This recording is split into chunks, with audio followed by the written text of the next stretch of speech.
Grande Jornal Regional. Temas. Oferecimento Lojas do Sim.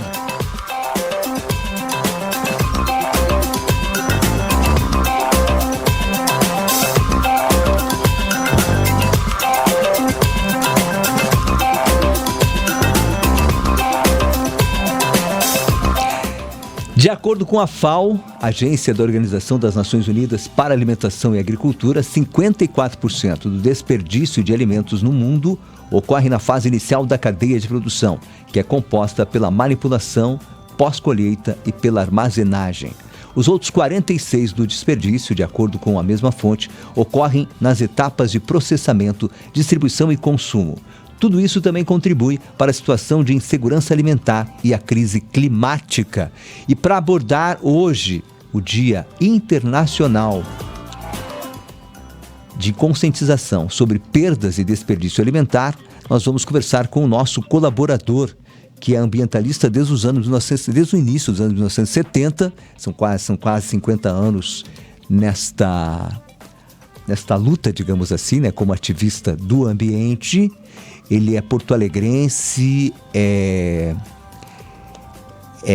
biólogo, professor e hoje está como vice-coordenador do Conselho Municipal do Meio Ambiente. Professor Carlos Frosi, nosso colaborador, falando sobre justamente o grande desperdício, professor, que nós no planeta individualmente, não adianta a gente falar, né, que isso se dá só lá na fase de produção, ou no transporte, ou enfim, na distribuição, não. Nós também botamos muita comida fora. O que a gente põe de comida fora por dia é absurdo e a gente vai trazer mais números daqui a pouco. Professor, bom dia. Bom dia, Braulio. Bom dia, ouvintes da Clube. Realmente, Braulio, a gente pode até considerar que essa gama toda de alimento que é colocado fora, quando se dá em nível ainda de lavoura, esse alimento que é perdido, entre aspas, né, Braulio, ele acaba virando adubo dentro da propriedade, né? Nosso grande problema está a partir do transporte. O alimento que nós consumimos, Braulio, vamos pensar tirando a carne, por exemplo, que nós temos o terceiro, juntamente com o feijão e arroz, é onde que nós mais colocamos comida fora, né? Onde é mais desperdiçado. Mas nós temos que considerar que cada fruta, por exemplo, é um ser vivo, é uma matéria viva. Então, quando a gente vê, por exemplo, uma pessoa jogando uma melancia num caminhão ou pegando uma caixa e virando uma caixa, nós não damos conta que isso são células. E se esse produto fica muito tempo, digamos, entre o transporte da lavoura até uma central de abastecimento e depois indo para um mercado, para depois o consumo, essas células que foram lesionadas pela forma inadequada de manipular esse alimento e transporte, ele acaba se deteriorando e acaba indo para o lixo. Então, esse é um viés que nós podemos colocar em termos de desperdício de alimento.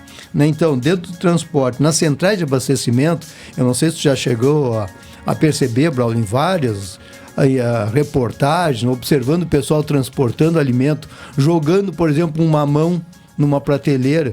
Pô, o mamão com aquela película dele, a pele extremamente fina, sendo jogado um sobre o outro. É muito comum a gente ver em prateleiras, né, uma mão ali já com o fungo, né, com a bactéria, com o próprio vírus que ataca também, já está indo, como se diz, para o saco. Né? Claro que muitos hoje, as centrais de abastecimento... Não para o saco de consumo, mas para o saco de o que eu digo é lixo, né? Aí vai para o resíduo, que aí nós desperdiçamos também fortunas, tipo 14 bilhões nós jogamos fora com esse lixo, onde parte desse resíduo é não só resíduo seletivo, mas também esse orgânico, que é o alimento que nós jogamos fora. Pois é. Então... Bom, seguindo, Braulio, a partir daí... Só para a gente ter uma ideia, enquanto você segue o seu raciocínio, professor, se nós lembrarmos que todos os dias 870 milhões de pessoas passam fome. Esses são dados sobre o desperdício de alimentos esses dados, né, sobre desperdício de alimentos se tornam aterrorizantes, professor. Exato. Então, o mundo, nós estamos vendo isso, né, na mídia, né, Braulio? O mundo passando fome, as migrações que hoje estão acontecendo no mundo e vão aumentar, Braulio. Não só pela questão comida, né? Os refugiados, mas pela questão também climática. Climática, né? guerra. Até porque hoje eu estou chamando não é mais uma catástrofe climática, é uma catástrofe antropogênica, provocada pelo homem. É uma nova terminologia que eu estou usando, brother.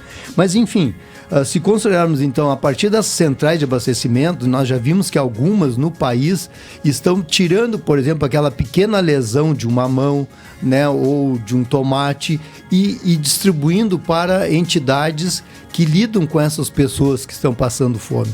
Claro, isso tem uma nutricionista ou engenheiro de alimentos que vai dar um aval se esse alimento está bom ou não está, mas com certeza, Braulio, pelos dados que tu acabaste de citar, pela própria FAO, nós temos como reverter esse quadro de abastecer toda a população humana com dignidade, com o mínimo de alimento necessário, né, para essa população. Então, se tu pegares outro dado aqui, só no Brasil são 61,3 bilhões de reais que é jogado por ano fora. Aí tu soma esses 61 com mais 14 com os resíduos que nós jogamos, isso vai te dar 75 bilhões que nós jogamos fora todo ano por má gestão. Olhem bem, Braulio, má gestão. Por falta de percepção ou desinteresse ou, enfim, falta de conhecimento, podemos pegar N aspectos para considerar isso. É verdade. E outro aspecto, né, Braulio? Vamos pensar. Se eu pensar numa beterraba, eu estou considerando o desperdício da beterraba quando está ali feinha ou né, alguma apresentação, mas de o talo da beterraba que poderia ser introduzido na merenda escolar para a criança aprender que aquelas folhas, assim como se come um alface, tu come a folha da beterraba, altamente nutritiva. Assim como tu come a cenoura, tu podes comer a folha da cenoura, que também é altamente nutritiva. Então, isso entra também num desperdício de matéria prima, digamos assim, mas porque nós não temos a cultura, não temos o hábito de consumir esses produtos. Então, nós teremos que rever também em nível de educação, né, a formação acadêmica das crianças de que isso também é comida e não desperdício. Então, tu gera resíduo ainda, né? Porque essa folha de beterraba, a folha digamos, de brócoli, ou a folha, digamos, que eu acabei de falar da cenoura, ela não iria para um aterro sanitário, ela iria para o prato, para a panela. Ou para o prato, enfim. Ou para o prato, panela, etc. Enfim, alimento, né? Então, isso diminui a fome no mundo, mas isso precisa de conhecimento, Bruno. De gestão, né, professor? Sabe que a Europa sozinha, essas informações estão no site eCycle, se você quiser saber, né?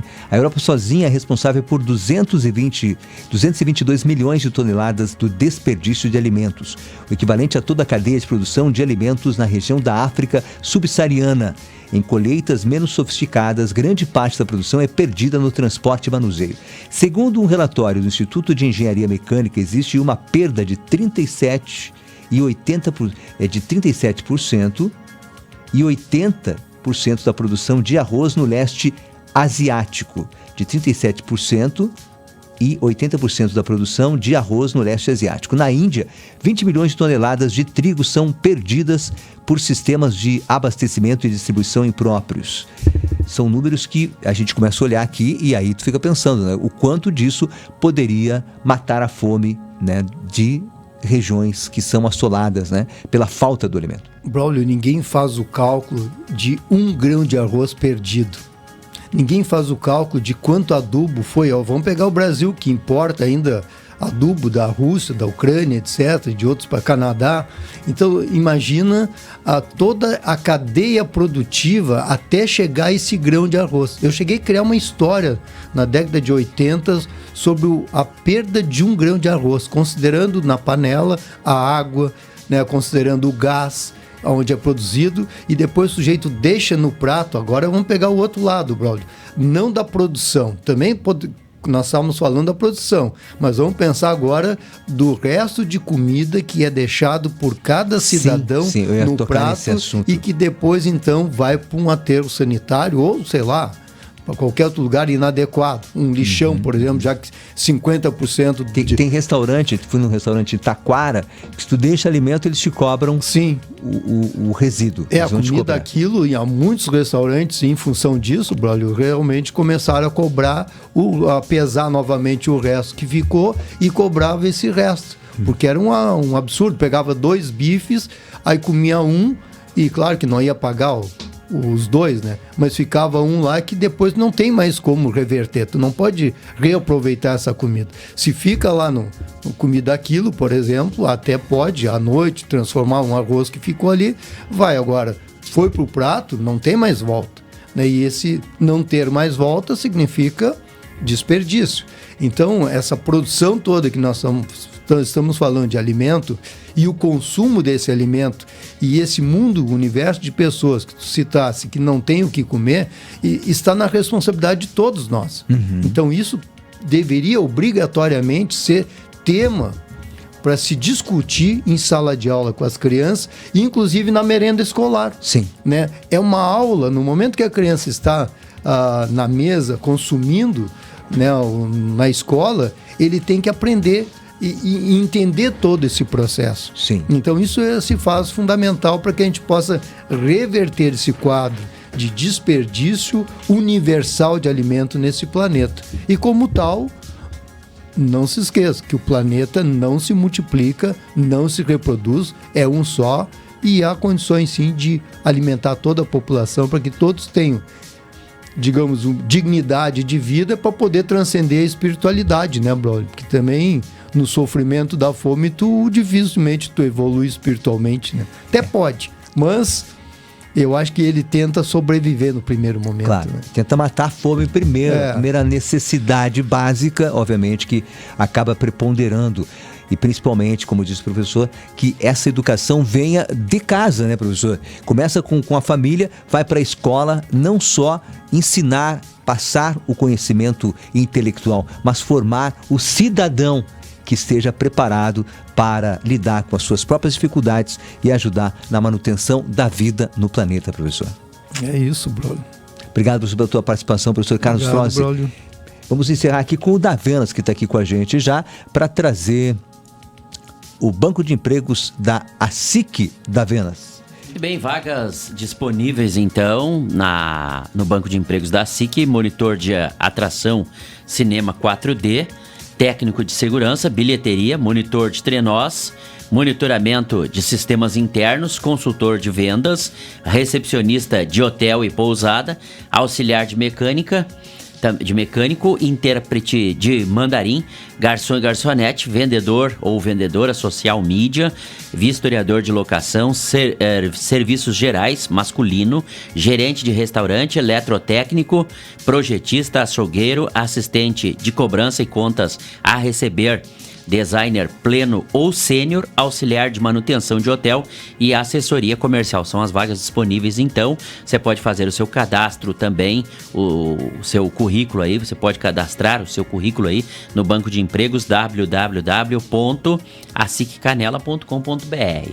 Por hoje era isso então, voltaremos na segunda-feira aqui no Grande Jornal Regional. Um grande abraço, feliz final de semana a todos. Um abraço da Venas, até mais, para encerrar o nosso GJR desta sexta-feira, aqui pela Clube 885, muito mais que rádio. O Grande Jornal Regional. Oferecimento Deporte Contabilidade, UX, Broker Turismo, Risul, Cicobi Maxi Crédito, Círculo Saúde, Espaço Limpo, Censo Properties, Farmácia Líder, Lojas Docim, Lojas Taqui.